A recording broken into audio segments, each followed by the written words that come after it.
హల్లెలూయా! దేవుని బిడ్డలారా, మరి ఒక ముఖ్యమైన విషయాలు నేను తెలియజేయాలని ఆశపడుతున్నాను.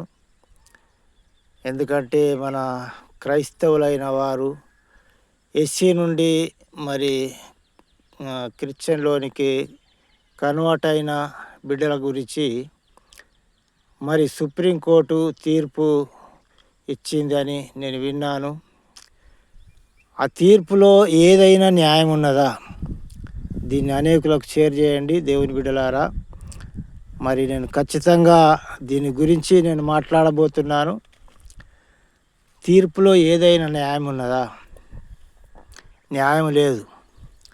కాబట్టి దాని గురించి మాట్లాడుతుండగా మీరు శ్రద్ధగా వినండి.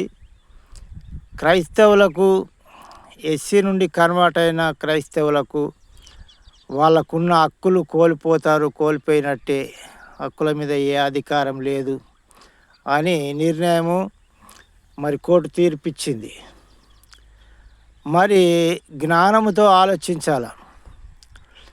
ఆ యొక్క దేవునికును మతానికి, కులానికి ఏమైనా సంబంధం ఉన్నదా? దానికి దీనికి ఏ సంబంధం లేదు. అలాంటిగా తీర్పిచ్చటానికి ఎవరికి అధికారం లేదు. ఎందుకంటే అది ఎవరు ఏ మతం పట్టాలన్నా వారిష్టం. అది వారికి నచ్చిన మతం పట్టుకుంటారు, వారికి నచ్చిన మార్గాన్ని వెన్నుకుంటారు. ఏది పరలోకానికి దారి, దేని వలన మనకు మోక్షం పోతాం అనేది ఎన్నుకొని వాళ్ళు మరి నిర్ణయించుకుంటారు. దానికి ఈ సుప్రీంకోర్టుకు లేకుంటే జడ్జీలకు ఏమైనా సంబంధం ఉంటుందా? మరి నిజమైన దేవుడు ఎవరు అని వాళ్ళు అర్థం చేసుకొని మరి క్రిస్టియన్లోనికి కన్వర్ట్ అయ్యారు. అయినంత మాత్రాన వారి హక్కులను తీసివేయడానికి ఎవరికీ అధికారం లేదు. మన మనసులో మానవులము. వాళ్ళు దేవుని మార్గం పట్టుకున్నారు, సత్యమైన మార్గం పట్టుకున్నారు. ఆ సత్యమైన మార్గము మరి ఇది అబద్ధమని నిరూపించుతారా? మీరు పట్టిన మార్గము అబద్ధము, మీరు నరకానికి పోతారు అని అనటానికి మరి దాన్ని నిర్ణయిస్తారా? తీర్పు తీరుస్తారా?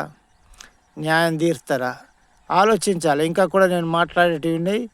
దీని గురించి ఇంకా చాలా మాట్లాడేటివి ఉన్నాయి. దేవుని బిడ్డలారా, మీరు గ్రహించండి. ఏది మార్గం, ఏది సత్యమైన మార్గమని వాళ్ళకు తెలుసా?